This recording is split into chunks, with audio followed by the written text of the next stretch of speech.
You see this huge smile on my face because while I don't have a green room here, of course I get to chat with John, and I'm sure that by the end of this episode, you will have just as big a smile on your face watching this or listening as I already have before we even hit the record button. And we are back here with another episode of National Treasures 2023 edition with someone who I think you all will agree is a national treasure to the hobby. John, basketball card guy, welcome.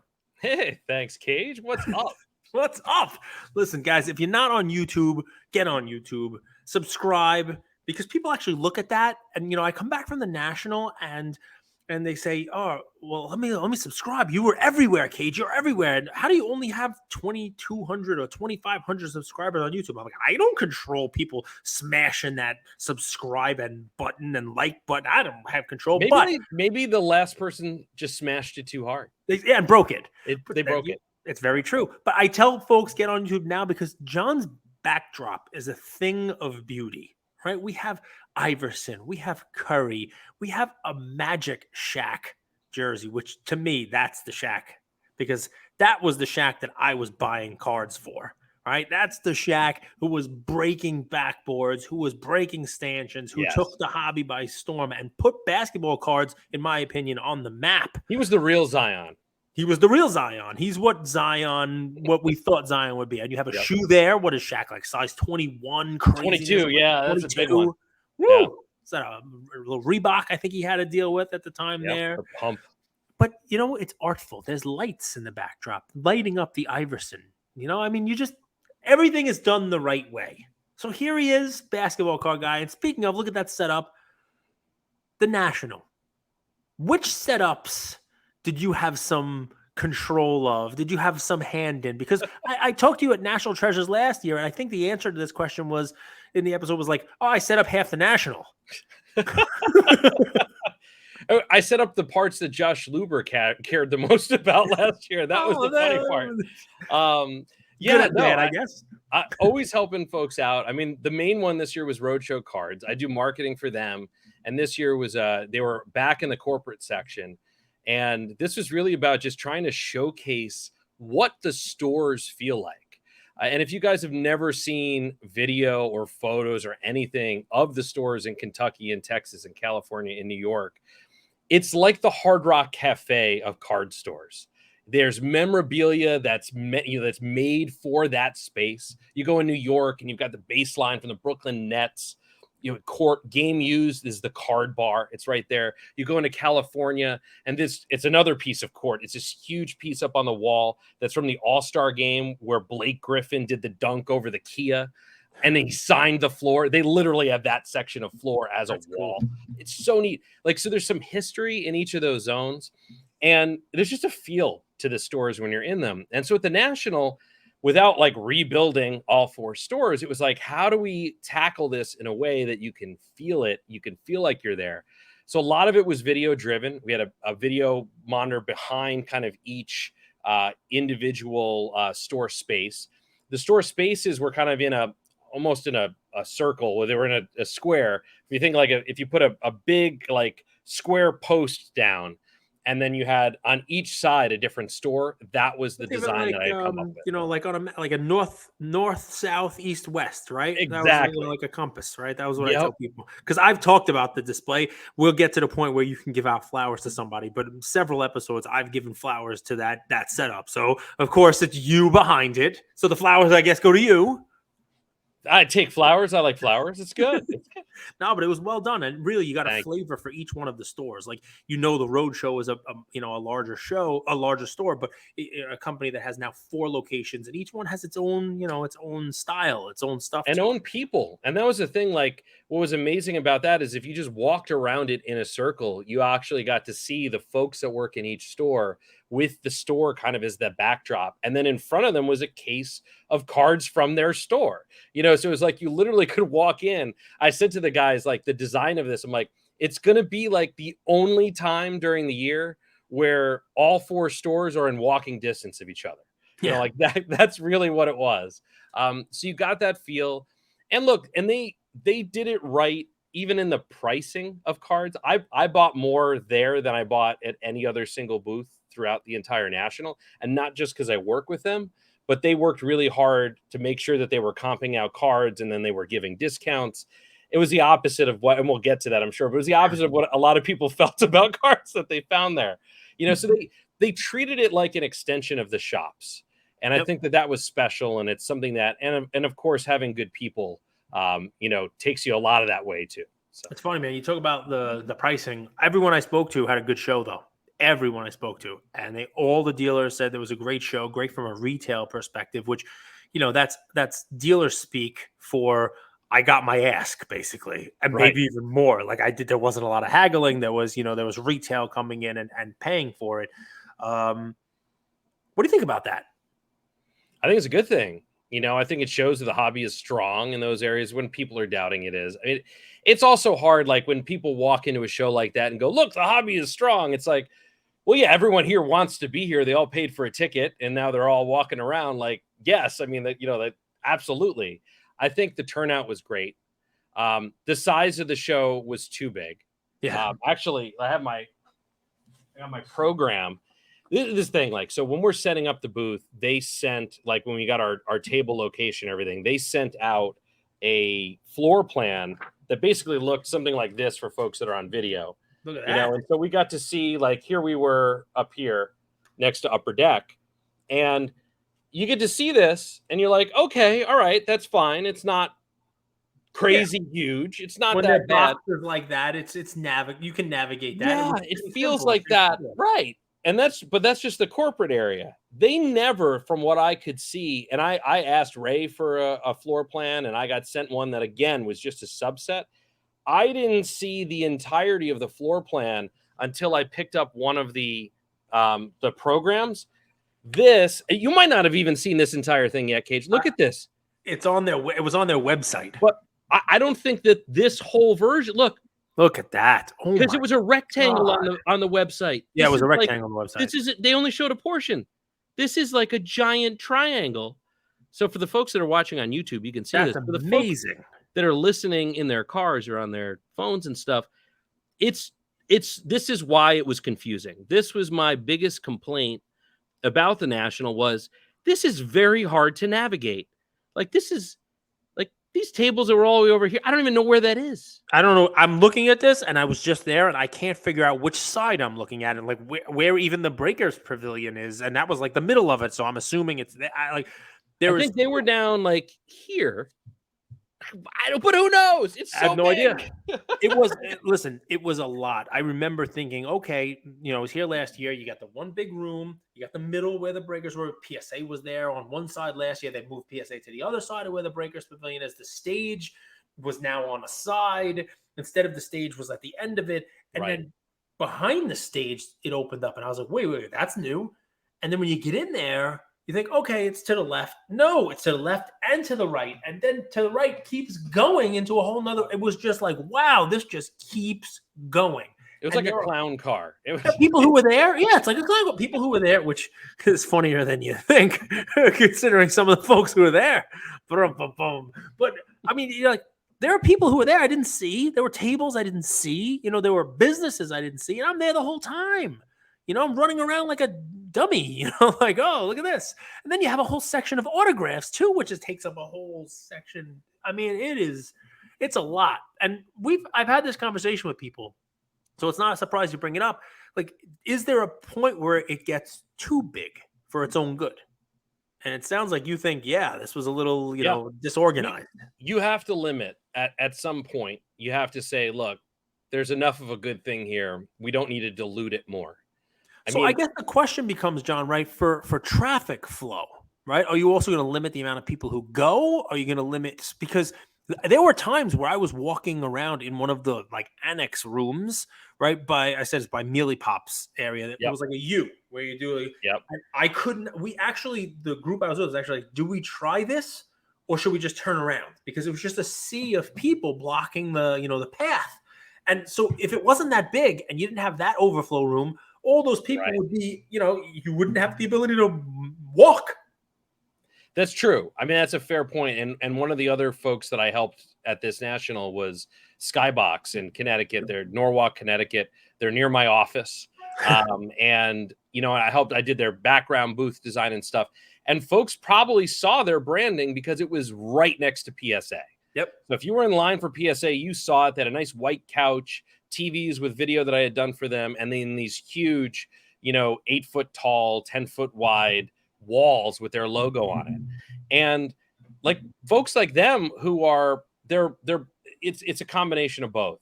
One, yeah, they're really lucky to be next to PSA in the case that for branding discovery, which is one of the main things they wanted to do, people are going to see it, recognize it, notice the logo, remember it again. But on the flip side, you have so many people lined up there that it's encroaching upon your space. And I saw a bunch of posts on Instagram after the Nationals saying, like, people were pushing, saying, look, you can't have, if you can't contain the line for your booth within your booth space, then you need to carve out more of your own booth space for your line. That it's not fair to everyone else to have you just spill out into the walkways, which is kind of exactly what you're talking about, like, because that was in concentrations. I didn't feel at this show, I didn't feel like it was as crowded as 2 years ago. In the main booths, like that, the main room, especially where there was no air conditioning, I felt like it was very easy to navigate because I don't think anybody wanted to be there. You know what I mean?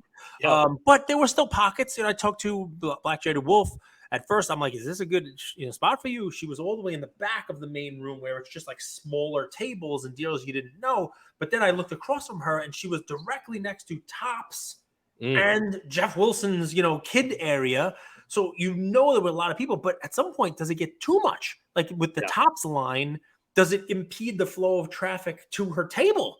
So I think it does. People are like, oh, I'd like to see what's over there, but I'm just going to go, I'm going to make a right here instead of going straight because I don't want to, get involved in that whole Tops madness, Yeah. So I love Sharon and Siobhan, and I did not see their booth at the show. So, See? I mean, that's proof positive. And they were in the main room. Yeah. I mean, there was, because between that booth and then V Friends was right next to that too. V Friends, my kids got pulled to that immediately because it looked like Disney World, and stuff, yeah. The way that stuff was put together in the signage. And they did a beautiful job of just making the tallest booth possible and having those graphics and kind of in 3 dimensions. But that had a constant line anytime, and Gary Vee was there most of the time, I think, but anytime he was signing stuff and everything, it just continued on, and it got into the way, and it kept me from moving further than that. I ran into Gary. I gave him a compliment that I heard from, some of the folks that are going to be doing the National going forward, and he was happy to hear it. But it was, one of the things you look at with a booth like V Friends and Gary's stuff is it just him that's carrying it? Like, are people over at the booth to come and see him, or is the product, is it something that's really sustainable? And the comment that I heard was, it was just as crowded when he wasn't there, which means people are actually, there and trying to look at the cards and buy the cards and that kind of stuff, which is, I think he took as a compliment. No video or photographs of me and Gary, by the way, because we just kind of caught up and talked. I didn't bust out the camera or You didn't sell him anything? You didn't sell him anything? I didn't sell him anything. No, I didn't sell him anything. Just catching up. I haven't seen him in a bit. So, caught him in the middle of like running from one room to the next and just walk with him. I thought that was an eye catcher. That booth was an eye catcher. Like I said, it caught my kids quick. And then I had to explain to them that there really wasn't anything there for them. We're not going to spend $1,000 on a hand-done drawing that Gary Vee did. He needs to make some animal playing basketball. Right. And then you're in something. Yeah. Then you're in there, right? Like the basketball bunny. Right. By Gary Vee. Series 3. Exactly. Here you go, guys. V Friend, the basketball bunny is shooting. There you go. Then my kids will get involved. In there. Yeah. That's amazing. But yeah, so I think that's definitely valid. And I think they could, both not make it too big, but I come back to Atlantic City, and I know, I've listened to the shows the last few weeks. Yep. A lot of people crap on Atlantic City because it's just, the city is not safe feeling when you're walking around outside the building. But I always come back to the fact that building is a giant rectangle. It's so easy to navigate. Yep. The air conditioning there was great. The lighting was great. The ceilings were tall. The Wi-Fi was the only thing in the actual building that was an issue. I gotta tell you, the folks in the hobby should be paid by Chicago's Board of Tourism, because we're the only people in the world who say we don't want to go somewhere. We'd rather go to Chicago because it's safer. Right. Well, I mean, Rosemont's not exactly Chicago, Yeah, but yeah. But, you I know, mean, Rosemont's not as funny, John. Thank yeah, you, it's though. true. I'm It's true. trying here. I'm No, trying. no, but I agree with you 100%. You don't hear people saying it would be safer if it were in Chicago. Yeah, like let's That's keep it in true. Chicago. It's so much safer than Atlantic City. You got some problems if that's not a good tagline Indeed. there, you know?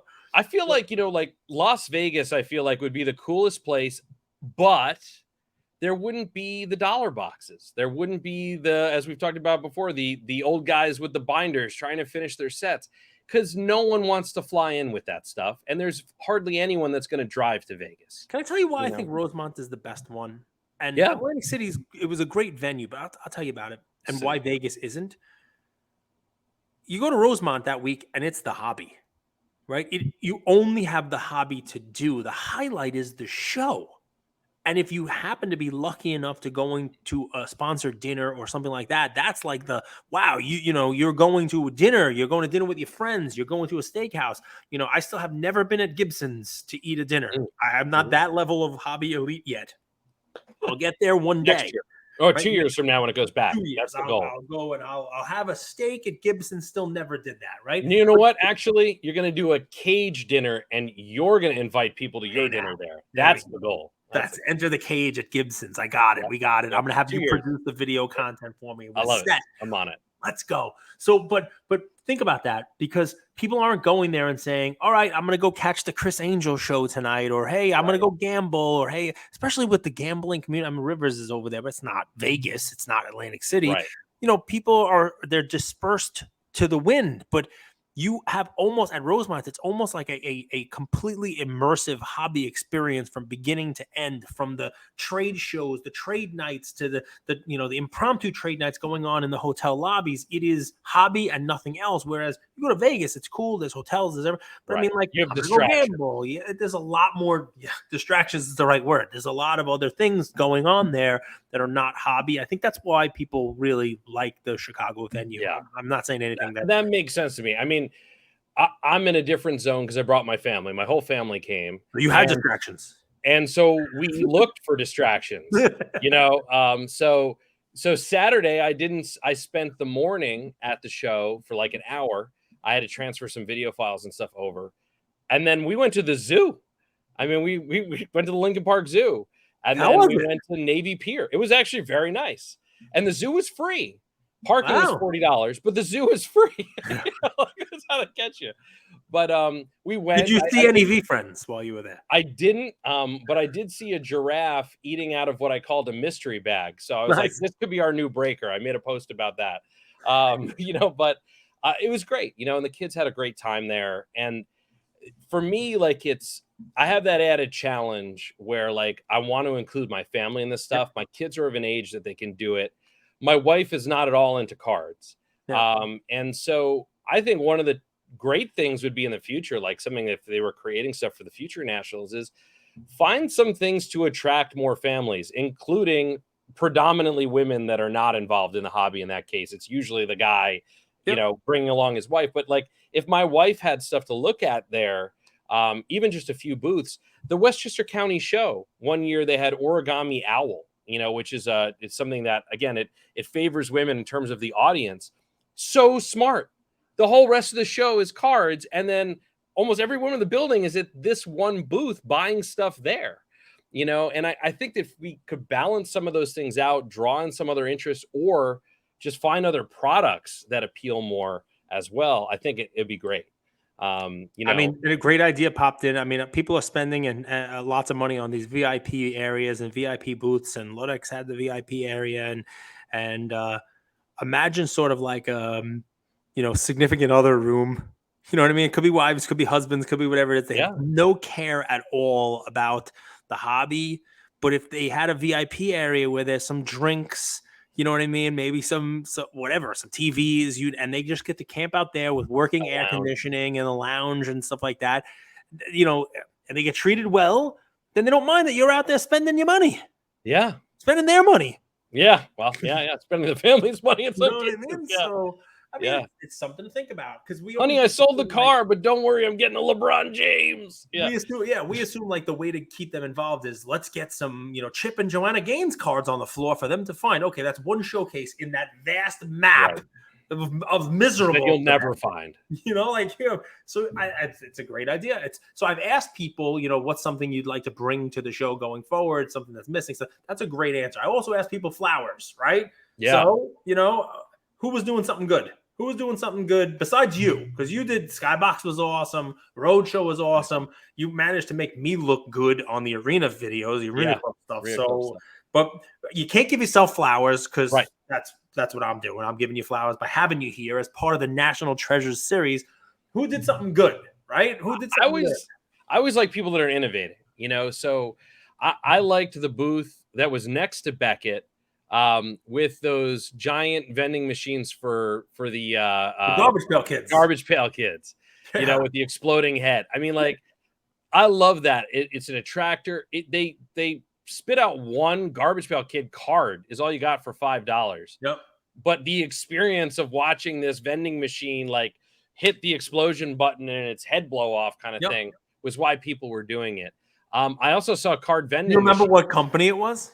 Because that's the fun part. They get you over there. You remember the attraction. This is sort of a balancing act, right? Because if you don't remember Cardsmith's name now, they're going to be upset that you didn't say Cardsmith. I was going to say, so yeah, right. Wink, wink. I was going to say, I remember all of the brands that they had there. They had Street Fighter cards. They had Bob Ross cards. I bought Bob Ross cards home for my wife. I bought two boxes. But but I love that kind of stuff. I think if you innovate in those ways, I think, look, Whatnot spends a ton of money every year and figures out a way to try and do something outlandish. So they have Michael Jordan's Mercedes sitting there, which obviously, is an attractor. I like the card vending machine idea, though. There was a booth that wasn't really a booth. It was just two card vending machines set up. I feel like if you can do something there that people can see for real and that can extend back into real life, like if you're giving them that experience. Look, Tag, I've never graded with them before, but their booth is memorable because it was all clear plexiglass surrounded by white lights. Transparency, that right? Cases. Yep. And so they're basically saying, look, we're transparent. Our cases are transparent. Do I like their case design? No, I really don't. It's very hard to read every time I see one of those cards. Yeah. But the booth matched that design, and I loved it, and I appreciated it for that. They had a big screen out front. That stuff is eye-catching to me. And then you just have the characters. You have Darren Rovell there with all of his tickets and his stories, and I got the John Hancock signature story live from Darren. He went through the whole thing for it. It was amazing. He's a great storyteller. He is, and it's just like seeing that. It's like a theater performance. It's like you got tickets to the theater with him, and he's got things in like plastic Tupperware bowl with no intention of selling any of it, by the way. No, of course not. The prices he gave like prices all out, but he doesn't want to sell it. He doesn't to sell it and take it back home. He had Tiger Woods American Express card that he showed us. It's just like, what are you going to see, right? Like, but remember when I told him, I said he needs to pair that with the one from Major League where Willie Mays slides home and he's like, never steal home without it. He's like, that I would be a bidder on. He would. You know it. So, I mean, like those things that's what stands out to me, are those moments where either you've got the authenticity of the brand or the person, and you're really displaying your product well, in a new way that attracts people to it. Because no one was there going, oh, give me a random Garbage Pail Kid, card for $5. Let me take it out of a random box or a grab bag. No one was going to do that. But when it was coming to that machine, the people were lined up, and so I love that stuff. I appreciate that stuff a lot. And then I would give flowers to, going back to the map, just because they deserve flowers, to anyone that was on the outskirts of that map. I mean, including Arena Club. I mean, honestly, there was a social post one morning that there was a raccoon that went past their booth in the morning. The stuff was so spread out into rooms I don't think that were set up to be like rooms that people are supposed to walk in. The raccoon played the role of the tumbleweed. Like that's the ghost town. You're like, why is the raccoon over here? It's so empty. It's nuts. An Arena was in the 3,000 level, guys. So like, when you think about like you go to a typical show in a town and maybe there's 50 tables there, okay, that would be like the 1 to 10 level, the 10 to 20. Like this space, they were going by the hundreds and they were literally, up to table 3,000 something when you got to Arena Club. A lot It's of tables. A mess of a map. Cleveland's going to be interesting. I got to tell you, part of me is not looking forward to Cleveland. Rental cars and hotels nowhere near the space, and a smaller space with probably a lot of people in it. It's an interesting thing. I mean, it's going to be fun, kind of navigating that and figuring out, what the story is. But it's a year away, and we'll figure it out when we get. We'll cross that bridge when we come to it. Exactly. We got the East Coast National coming up first, and then Burbank. Yeah. There's like so many more shows. That amazes me though with the East Coast National. So for those of you that are across the country that aren't in the Northeast like Cage and I, that's a show that's been going on for years and years and years in White Plains, New York, which is about half an hour outside of New York City, half an hour north. And this year they have more autograph guests than I think I've ever seen. Some of them are duplicates from the National. Allen Iverson coming, Julius Erving's coming. Like if you missed them in Chicago, they're going to be playing tonight in New York. I have to find out what day it is, but my son wants to go see Sean Kemp. Yes. I think it's Friday. He has a jersey. So it's Friday or Saturday. So whatever day that is, that's the day we'll be there. I have shoes that I bought for him to sign in Atlantic City, I think 7 years ago, back when it was there the last time. And he didn't show up for his 4:00 slot, and I was only there for one day. And so I got a refund on it, but I still have the shoes. So they're going to get signed. Gotta bring them. Bring them. Gotta do it.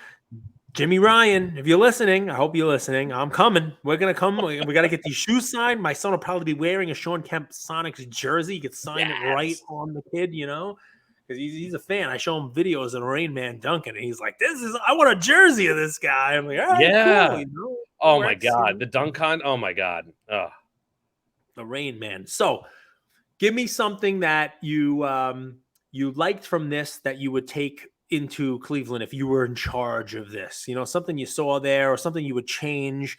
By the way, just while you're thinking, I've said better sanitation, like garbage cans, because I think the people who plan this stuff don't realize how much garbage we generate. Like they just think, the concessions are there. It's just a couple hot dogs, but it's just like the garbage pails. They're overflowing. Someone emptying the cans like regularly. It's like they wait until the end of the day. Like, part of it, me just throwing junk wax. Throwing 91 Upper Deck base cards in there, hoping to get a Griffey, like people, that's part of it. Better food? I think, I think, I think separating out sections, and I said that last year too, like having you have the natural thing that's gone on for years where you got the vintage up front because it's those guys that have been coming to the National for 30 years. So they're grandfathered into the better, upfront spots. Yep. But I said it last year, I'll say it again, like sectioning off some of that stuff where you understand, like, here's the high-end basketball zone. Here's like curating some of that would be helpful. I think having more things specifically for kids instead of just having Jeff, having his zone and having Women of the Hobby did a beautiful job with that. They were doing pack wars with kids and stuff. Like having more than just this sprinkling of it throughout. Treat it kind of like the Breaker Pavilion, like almost like these are people that are just starting out in the hobby or they're younger folks. That's where you can have the concentration of some dollar boxes. And I hate saying that because I know some kids walking around there had more cash in their pockets than I did. But a kid zone, I think it's a great idea. Like a kid zone, here, 13 and under. You can come in with a parent, but this is just for, like freebies just for the kid. That way, the 13-year-old kid's not waiting in line for a free Topps pack next to, Uncle John. Everybody else because that's like, if you think back, even the New York shows for years, anytime they did a show in White Plains in the county center there, if it was a kid that was like 12 or under, they got a free pack of cards, like a one in a team set bag that folks had put together with admission. And the mission was usually free. But so I mean, that's a cool beginning touch point. But then having stuff in there that they can really just, I feel like the shows have gotten so much bigger and more crowded. And I don't know. I feel like as a kid, I would have been intimidated by it the way it is now. Yeah, I was intimidated by it. So 100%. I agree with that 100%. So, and that's a good idea. I mean, listen, Jeff did it himself, but there's no reason why the show itself shouldn't have a sponsored kid zone.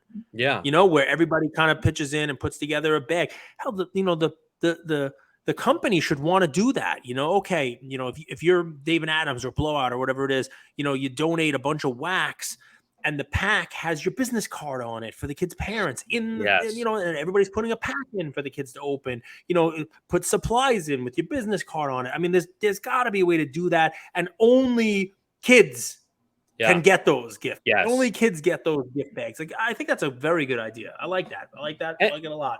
And then something about just, touching upon that, like I said, the social media post, I forget who posted it earlier, but someone was complaining about the lines in the halls. I mean, that relates back to the kids booth there with Jeff. That was an unfortunate, there was a line like all the way around it, which is awesome when you see like how excited people are about it. But it's also taking up a lot of space and it's encroaching about. So finding a better way in general about the lines, or having some policies around that, a better way to do it. Look, Panini did a beautiful job this year. They started it last year, but they continued it this year really strongly. Their booth is always one of the most popular booths because they have the black box and white box redemptions. If you didn't get a redemption card redeemed, you've been sitting on it for 2 years, they didn't send you what they owe you, you can come there and exchange it for a mystery box with something in it. And it used to be that you just showed up and you waited 5 or 6 hours. Some people would just dedicate an entire day at the show to wait in that line so that they could get something that they're owed.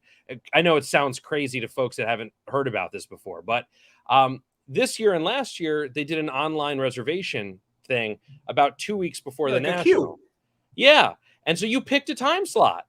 And so they didn't have a line going out into the aisles like they did in the past. Stuff like that, like innovating in those ways, just helps everybody. I mean, look, we put on the biggest trade night ever this year, Roadshow cards. That's been teamed up with Ryan, Card Collector 2, for years, and Jimmy and Ryan started that back when. But we did everything we could this year to find the largest room possible, to find a space that had a space for a line, and to get people in there as quickly as possible, no bottleneck, And the folks that saw it and felt like, oh my God, this line is so long, that was because the doors weren't open yet. I'm a moron. There was too much going on. I saw that line. I'm like, I'm not even going to make it in. That's it wrong. Went a half a mile. Like, no joke. The line was probably it went all the way back to the Hyatt. Yep. I've talked about our episode. That was a mistake, and people should know that wasn't the line. Just that the doors had no people were lining up ahead of time. Yeah. Yep. And Renee from Storage Wars was the third person in line at 4:30. I mean, like, it was funny. Like, he was sitting there camped out for hours because he wanted to get in. He wanted a table. He got a nice table. But that, like, funny. Those That's kinds of things, funny. Like just planning and having that space. I felt so good about the trade night this year, more because of what was happening outside the room, even than what was happening in. The inside the room was great. We had Michael Rubin there. He had a blast. He just couldn't believe how many people were there. We gave out 2,000 t-shirts. That was an organized process. We had giveaways that I did a QR code for this year so that people could enter using their phones, and we didn't have to use little tickets and wonder if someone's here or didn't hear their number. Like, that all went off flawlessly. But what I was most proud about is when I left the trade night, the whole lobby, which was huge, really wide, there were other people trading out there. They weren't complaining that they couldn't get into the other room. They were enjoying themselves where they were because there was more than enough space for them to, and that, like, I felt was the most, like, beyond all the things that we knew we accomplished, like, you could pat yourself on the back about, like, that. I was really happy that beside the people that were like complaining at 6:15 that the line was long, it's not open, for another 45 minutes, guys, like, you're here early. Beyond that, I didn't hear any complaints. And that's new because we heard a ton of complaints in the last few years. We couldn't get an autograph. Listen, I saw the size of the room. I was like, yeah. I was like, they couldn't have found the bigger room if they tried. John, and all of that is why you, sir, are a national treasure. Thank you very much for joining. I appreciate it. My pleasure. Thank you, sir.